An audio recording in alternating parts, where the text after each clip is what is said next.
श्रीमान वेंकटनाथार्य कवितार्के केसरी वेदांत आचार्यवर्यो मे सन्निधत्तां सदाहृत् रामानुजदयापात्रं ज्ञानवैराग्यभूषणं श्रीमद्वेंकटनाथार्यं वन्दे वेदान्तदेशिकं लक्ष्मीनाथसमारम्भां नाथयामनमध्यमाम् अस्मदाचार्यपर्यन्तां वन्दे गुरुपरम्परां यो नित्यमच्युतपदाम्बुजयुग्मरुक्मव्यामोगतसतितराणाय मेने अस्मद्गुरोर्भगवतोस्य दयैकसिन्धोः ராமானுஜஸ்ய சரணௌ சரணம் பிரபத்ய. ஸ்ரீ ஜிதந்தே ஸ்தோத்திரம் என்ற 6 ஸ்தோத்திரங்கள். அந்த 6 ஸ்தோத்திரங்களில் முதல் ஜிதந்தே ஸ்தோத்திரம் இப்போ எடுத்திருக்கோம். ஸ்ரீ பெரியவாச்சான் பிள்ளை இதற்கு முதல் ஜிதந்தே ஸ்தோத்திரத்துக்கு வியாக்கியானம் அருளி செய்திருக்கிறார். பரமகாருணிக ஆச்சாரியரான பெரியவாச்சான் பிள்ளை இந்த ஜிதந்தே ஸ்தோத்திரத்துக்கு 14 ஸ்லோகங்களுக்கு வியாக்கியானம் இட்டிருக்கிறார். அந்த காலத்து ஜிதந்தேயில் 14 ஸ்லோகங்கள் தான் இருந்துதான். இப்போது சில பதிப்புகளில் 20 ஸ்தோத்திரம் இருக்கு. ஸோ சுவாமி 14 ஸ்லோகங்கள் வியாக்கியானமிட்டு அருளி செய்திருக்கிறார். அந்த வியாக்கியானத்தை தழுவி புத்தன்கோட்டகம் ஸ்ரீ உவே ஸ்ரீனிவாசாச்சார் சுவாமி அழகான தெளிவுரையை இந்த ஜிதந்தே ஸ்தோத்திரம் முதல் ஜிதந்தே ஸ்தோத்திரத்திற்கு அருளி செய்து 14 மட்டும் இல்லாமல் மீதி 6 ஸ்லோகங்களுக்கும் 20 ஸ்லோகங்களுக்கு சுவாமி வியாக்கியானமிட்டு அருளி செய்திருக்கிறார். மீதி 2, 3, 4, 5, 6 ஜிதந்தே ஸ்தோத்திரங்கள், மீதி 5 ஜிதந்தே ஸ்தோத்திரங்களுக்கு ஆச்சாரிய சார்வபௌமனான ஸ்ரீ ஊவே வித்வான் மதுராந்தகம் வீரராச்சாரியா சுவாமி அவர் பிரார்த்திச்சுன்றதன் பேரில் ரொம்ப அழகான போக்கியமான பரமபோக்கியமான வியாக்கியானம் மீதி 5க்கு அருளி செய்திருக்கிறார். இதோட அவதாரிக்கை இந்த முதல் ஸ்தோத்திரம் எல்லாம் நேற்றைய தினங்கள் அனுபவித்தோம். ஸோ முதல் ஜிதந்தே ஸ்தோத்திரம். ஜிதந்தே புண்டரீகாக்ஷ நமஸ்தே விஸ்வபாவனா நமஸ்தே அஸ்து ரிஷிகேஷ மகாபுருஷ பூர்வஜ. அதை நேற்றைய அனுபவித்தோம். அடுத்தது 2வது ஸ்லோகம். தேவானாம் தானவானாம் ச சாமான்யம் அதிதைவதம் சர்வதா சரணத்வந்த்வம் வ்ரஜாமி சரணம் தவ. தேவானாம் தானவானாம் ச சாமான்யம் அதிதைவதம் சர்வதா சரணத்வந்த்வம் வ்ரஜாமி சரணம் தவ. ரொம்ப அழகான ஸ்லோகம். இப்படி ரிக்வேத மந்திரமான ஜிதந்தே என்ற ஸ்லோகத்தினால் சுருக்கமாக சொல்லப்பட்ட சரண்யனை மகிமையை பற்றியும் சரணாகதி சம்பந்தமான சர்வ விஷயங்களையும் விஸ்தாரமாக உபபிரமணம் பண்ணுகிறது, அதற்கு சேர்க்கிறது, பெருமை சேர்க்கிறது. ஸ்ரீ பாஞ்சராத்திர சம்ஹித அந்தர்கதங்களான மேல் ஸ்லோகங்கள். இந்த ஜிதந்தே ஸ்தோத்திரத்துக்கு விவரணம் மேல் ஸ்லோகங்கள்.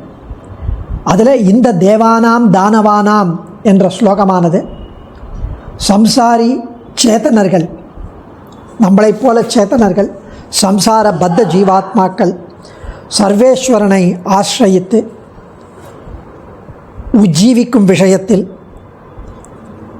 ஜாதி குண விருத்தாதிகளுடைய தாரதமியம், அதாவது ஜாதியினாலே வேறுபாடு, குணத்தினால் வேறுபாடு மற்றும் பலவிதமான வேறுபாடுகள் இருக்கலாம் மக்களுக்குள்ளேயே, ஜீவாத்மாக்களுக்குள். அதெல்லாம் கண்டு கொள்ளாமல் சரண்யன் ஸ்ரீமன் நாராயணன் எல்லாரையும் சமமாக பாவிக்கிறான்.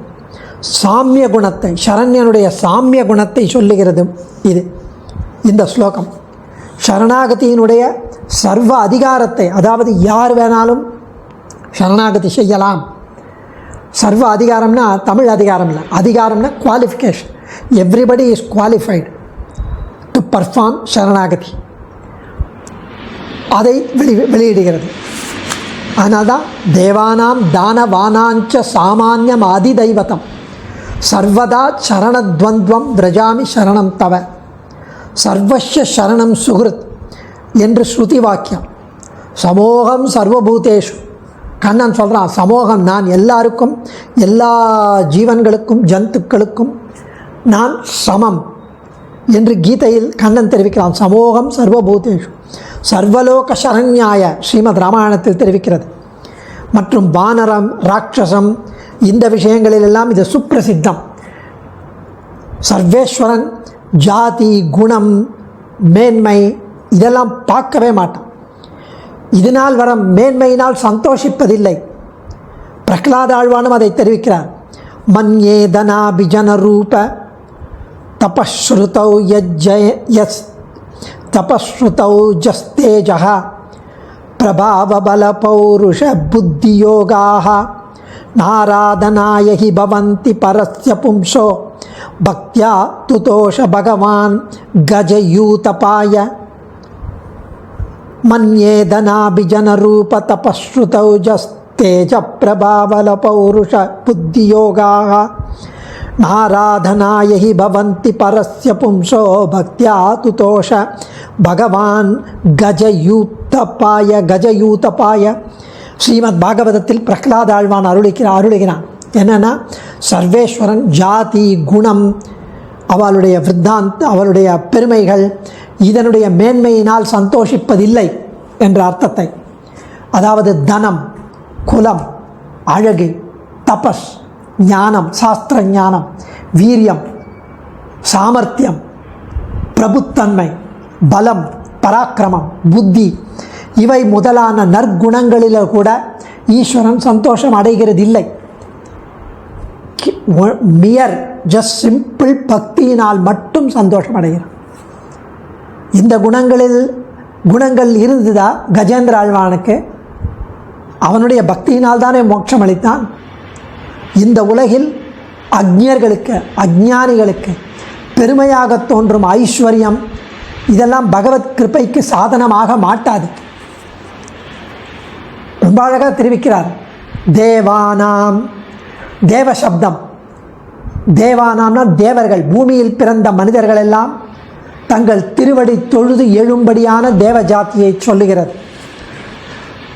தேவான் பாவயதானேன தேவானாம் தெய்வத்தம், மனுஷருக்கு தேவர் போல தேவர்க்கும் தேவாவோ ஆழ்வார் தெரிவிக்கிறார்.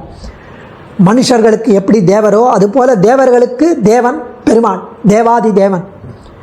தம் தெய்வதானாம் பரமஞ்ச தெய்வத்தம் என்கிறபடி தேவர்கள் திருமுடிக்கு திரு ஆபரணம் உம்முடைய திருவடி, பெருமாளுடைய திருவடி தேவர்களுடைய திருமுடி அவர்களுடைய கிரீடத்திற்கு ஆபரணம். இதனால் நினைந்து நினைந்து நைந்து கரைந்து உருகி புனைந்த கண்ணி நீர் சாந்தம் புகையோடு ஏந்தி வணங்கும் வானவர்களென்றோ அவனை ஆசிரியிக்க முடியும். நைந்து உருகி புனைந்த கண்ணி நீர் சாந்தம், சாந்தனா சந்தனம் புகை சாம்பிராணி புகை இதெல்லாம் ஏந்தி வணங்கும் வானவர்கள் தானே அவனை ஆசிரியிக்க முடியும். நிறை ஒன்றும் இல்லாத நீசனான நம்மால் அவனை ஆசிரியிக்க முடியுமோ என்று அகல வேண்டாம், அஞ்ச வேண்டாம், பயப்பட வேண்டாம்.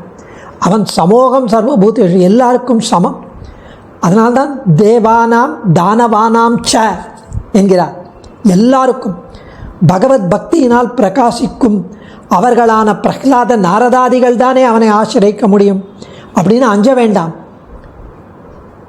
விஷ்ணு பக்தி பரோ தேவகான்னு பகவத் பக்தியினால் பிரகாசிப்பவர்கள் தான் அவனை அப்ரோச் பண்ண முடியுமோன்னு அஞ்ச வேண்டாம். அது இல்லாமல் திவ் என்ற தாத்துக்கு கத்தின்னு ஒரு அர்த்தம். கத்தியர்த்தா புத்தியர்த்தாகான்னு பீஷ்மர் போன்றவர்கள் விதுரர் போன்றவர்கள் ஞானாதிகர்கள் அப்படி பிரசித்தி பெற்றவர்கள் தான் அவனை அப்ரோச் பண்ண முடியுமா அப்படின்னா இல்லை. அறிவிலிகளான நம் போன்ற பொய் நின்ற ஞானமும் பொல்லா ஒழுக்கமும் உடைய நம்மால் ஆசிரியிக்க முடியுமோன்னு சந்தேகப்பட வேண்டாம். ஆக ஜென்மத்தினாலும் பக்தியினாலும் ஞானத்தினாலும் அனுஷ்டானத்தினாலும் மேன்மை பொருந்தினவர்களுக்கும் என்றபடி அப்படின்னா நம்மளுக்கும் அவர்களுக்கும் உண்டு அப்படின்னா நம்மளுக்கும் உண்டு. இது மற்றும் ஐஸ்வர்யாதிகளும் இது எல்லாருக்கும் ஐஸ்வர்யாதிகள் நம்மளை போன்றவர்களுக்கும் உண்டு. தானவானாஞ்ச, தானவானம்னா தனு வயிற்றில் பிறந்த ராவணன் என்னுமா போலே பொல்லாங்கினால் பிரசித்தி பெற்ற அசுரர்கள், ராட்சசர்கள். சர்வேஸ்வரன் என்றால் தேவர்களுக்குத்தான் பட்சபாதி, தேவர்களுக்கு பாஷியல் என்று சிலர் சொல்லுவார்கள். அவர்கள் பிரஹ்லாதனுக்கு ஏன் அப்போ அவன் அனுகிரகித்தான்? பிரஹ்லாத பட்சபாதியான உன் சுபாவம் அறியாதவர் சொல்லும் பொய் வார்த்தை அது. அது இல்லாமல் கேட்பார் செவி சுடு கீழ்மை வசவுகளே வையும் சிசுபாலன் போன்றவர்களுக்கும் அவன் உபகாரம் பண்ணான். தாரா அபகாரம் அவனுடைய மனைவியை அபகாரம் பண்ணி, தாரையை அபகாரம் பண்ணினும் மனைவியை அபகாரம் பண்ணிருக்க செய்தேயும் எவ்வளவு அசகியமான அபச்சாரம் பண்ணியிருக்கான், சகிக்க முடியாத அபச்சாரத்தை ராவணன். அப்படியும் அவன் ரட்சிக்க ஆசைப்படுகிறான் ராமன். விபீஷணோவா சுக்ரீவா எதிவா ராவணஸ்வயம். விபீஷணா வந்தான்னா, சுக்ரீவன் வந்தான்னா, ராவணனே வந்தான்னா நான் காப்பாற்றுவேன் என்கிறார். விபீஷண வேஷம் பூண்ட ராவணனாக இருந்தால் கூட அவசியம் அழைத்து வா என்று அருளி செய்ய வேண்டியிருந்தது. அபிச்சேத் சுதுராச்சாரோ பஜதே மாமனன்யபாக் சாதுரேவச மந்தவ்யம் சாதுரேவச மந்தவ்ய சம்பவ்ய வசிதோ ஹி சகா. கீதையில் சொல்கிறான் கண்ணன். துராச்சாரம் உள்ளவனானாலும், ஆச்சாரம் இல்லாமல் துராச்சாரம் உள்ளவனாயிருந்தாலும் சர்வேஸ்வரனை ஆசிரயித்தால், அவனிடம் பக்தி பூண்டால், அவனை நெகிழ நினைக்கால் ஆகாது. அவனை புண்ணியசீலர்களான பக்தர்களோடு சமமாக பூஜிக்க வேண்டும் என்று கண்ணன் விதிக்கிறான்.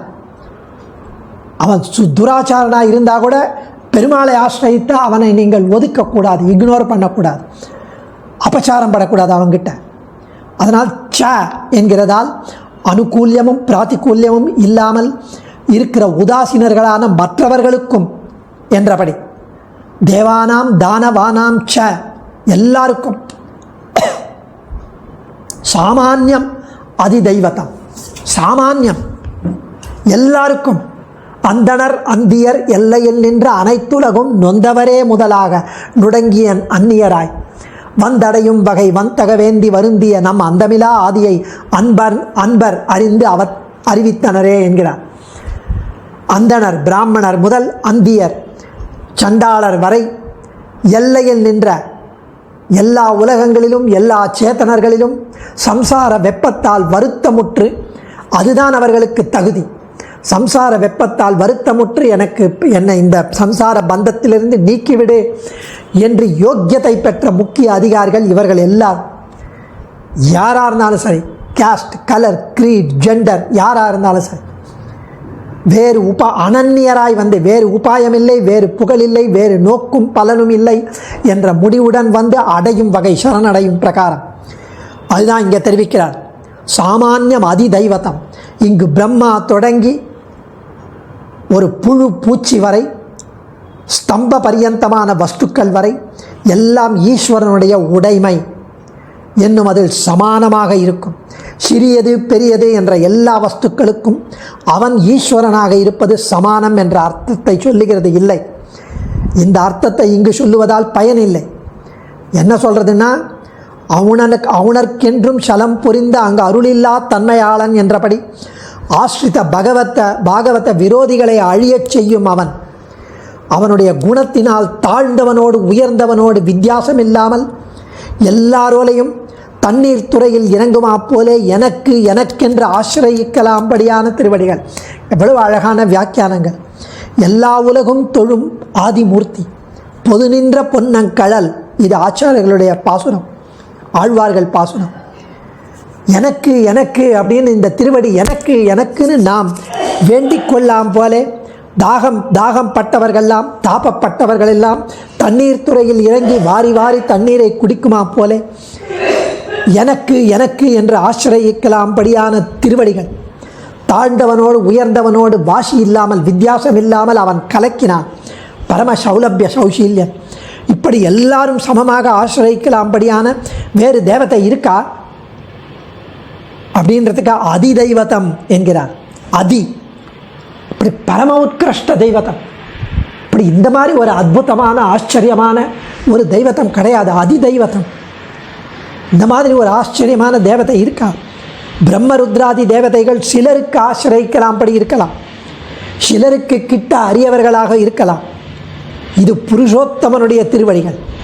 பிரம்மா முதல் புல் எறும்பு வரை எல்லாருக்கும் இது சமம், பொதுவாக இருக்க குறை இல்லை என்பது இங்கு கருத்து.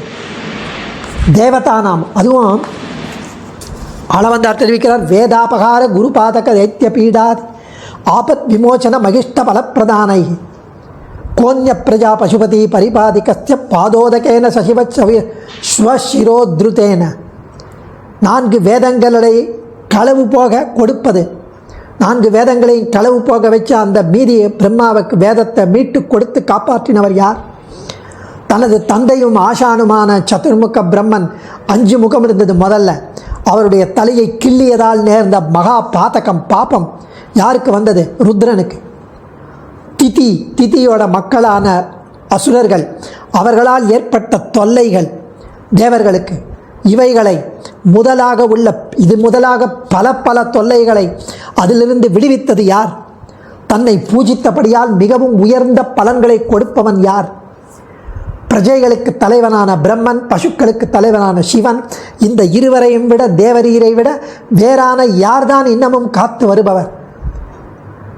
தனது தலையால் தாங்கின எவருடைய திருவடி ஸ்ரீபாத தீர்த்தத்தால் அந்த பசுபதி தூய்மை பெற்றார்? வேதங்களை பிரம்மனுக்கு உபதேசித்து அதை கொண்டு உலகத்தை படைக்குமாறு எம்பெருமான் காத்தருளினார். இப்படி வேதங்களை இழந்து பிரம்மன் கருணை சேர்ந்த கணக்கனைப் போல அப்படி இருக்கும்போது பிரம்மனை காப்பாற்ற எம்பெருமான் ஹயக்ரீவனாய் அவதரித்தார். வசையில் 4 முறை கெடுத்த அவம் மலர் அயர்க்க அருளி முன் பரிமுகமாய் இசைகொள் வேதநூல் என்றிவை பயந்தவனே எனக்கு அருள் புரியே. பெரிய திருமங்கை மன்னன் தெரிவிக்கிறார். குரு பாதகம், தனது தந்தையும் ஆசானும் மிகவும் மதிக்கத்தக்கவருமான பிரம்மனின் தலையை கொய்து மகா பாதகம் பண்ணான் சிவன். 5 குடுமையை உடையவர் என்ற பெயர் அவருக்கு. பிரம்மனுக்கு 5 தலைகள் இருந்தது, சிவனுக்கும் 5 தலை. அது எப்படி எனக்கும் உனக்கும் ஒரே மாதிரி இருக்கலாம்? ஆத்மன துல்லியம் சுதம், தனக்கு நிகரான பிள்ளை என்றதால் இருவருக்கும் ஒரே மாதிரியான உருவ அமைப்புகள். ஒரு முறை வெளியே சென்ற பிரம்மன் வீடு திரும்பிய போது பார்வதி பிரம்மனை கண்டு தனது கணவனோ என்ற உருவ ஒற்றுமையை கண்டு கைங்கரியம் பண்ண ஆரம்பித்தாலாம். அதை பார்த்த சிவன் கோபப்பட்டு, எனக்கு உனக்கு 5 தலை இருக்கிறதுனால என்ன இந்த கன்ஃபியூஷன் அப்படின்னு ஒரு தலையை கொய்தான். பாபங்கள் பிராயஷ்சித்தத்தால் போகக்கூடியவை. இவருக்கு என்ன பிராயஷ்சித்தம்? ஊராய் சுற்றி வந்த சிவன் பத்ரிகாசிரமத்தில் ஸ்ரீமன் நாராயணனை வணங்கி இந்த சாபத்திலிருந்து விடுதலை பெற்று தாம் மகிழ வேண்டி அவருக்காக தமது திருமேனியிலிருந்து தமது ஆச்சரிய சக்தியால் ரத்தம் பெருகச் செய்து அந்த கபாலம், அந்த மண்டை ஓடு, தன் கையில் ஒட்டி கொண்ட மண்டை ஓட்டை அதில் இரத்தத்தை நிரப்பி பிரம்ம கபாலத்தில் நிரப்பினார். அப்ராகிருதமான எம்பெருமான் திருமேனியில் ரத்தம் பெருகியது. ராவணனுடன் போரிட்ட போது உடலில் செந்நீர் பெரியதாய் வால்மீகி பகர்ந்தது போல எம்பெருமான் மாயையால் இதெல்லாம் ஏற்படும். வியர்வை நீரால் எம்பெருமான் கபாலத்தை நிரப்பியது என்றும் கல்பம், ஒவ்வொரு கல்பத்தில் வேற வேற இருக்கலாம் என்பது வேதாந்த தேசிகன் திருவுள்ளம். இப்படி இவன்தான் அதிதெய்வத்தம். சர்வதா பழுதே பல பகலும் போயின என்றிருக்கும் நாம் நினைத்த பொழுதெல்லாம் சர்வதா தேவானாம் தானவானாஞ்ச சாமானியம் அதிதெய்வத்தம் சர்வதா சரணத்வந்தம். சர்வதா எப்பொழுதும் கஷ்டசாத்தியமாக இருந்து சில அல்ப பலன்களை தரும் உபாயங்களுக்கென்றோ கால விசேஷ நியம் இருக்குது. இந்த சமயத்தில் பண்ணணும், இவ்வளோ நாள் பண்ணணும், 48 நாள் மண்டலம் இதெல்லாம் இருக்குது. சகிருத் கர்த்தவியம், ஒரு தடவை தான் சரணாகதி. சுகரம், எளிமையான பரமபலப்பிரதமான, அதாவது பரமபதத்தையே தரும் இந்த உபாய விசேஷத்தை இந்த காலத்தில் செய்யலாம், இந்த காலத்தில் செய்யலாகாது என்ற நிர்பந்தம் இல்லை. சர்வதா எப்பவானாலும் செய்யலாம்.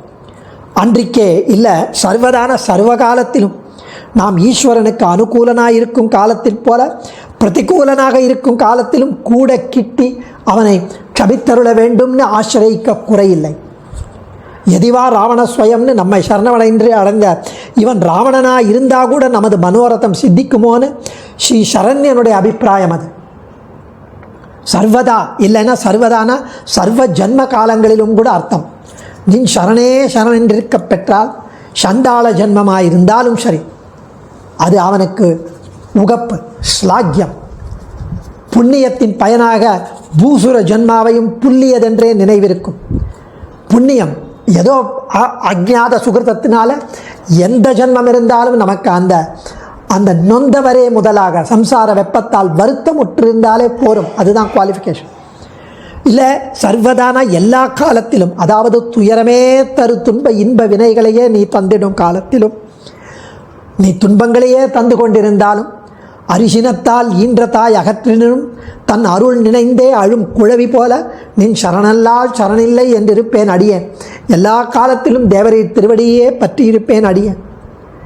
அன்றிக்கே சரணம் தவ சரணம் துவந்தம் சர்வதா விரஜாமி என்று அன்வயமாய் இங்கும் அங்கும் திருமாலன்று இன்மை கண்டு உபாய தசையில் போலே பிராப்பிய தசையிலும் பல தசையிலும் பிராப்பியம் பிராபகம் ரெண்டு இடத்திலும் தாவி வையம் கொண்ட உன் தாமரை அடிகள் என் சென்னிக்கு அணியாக சேருவது என்னாலோ என்று சிலர் அனுபவிப்பார்கள்.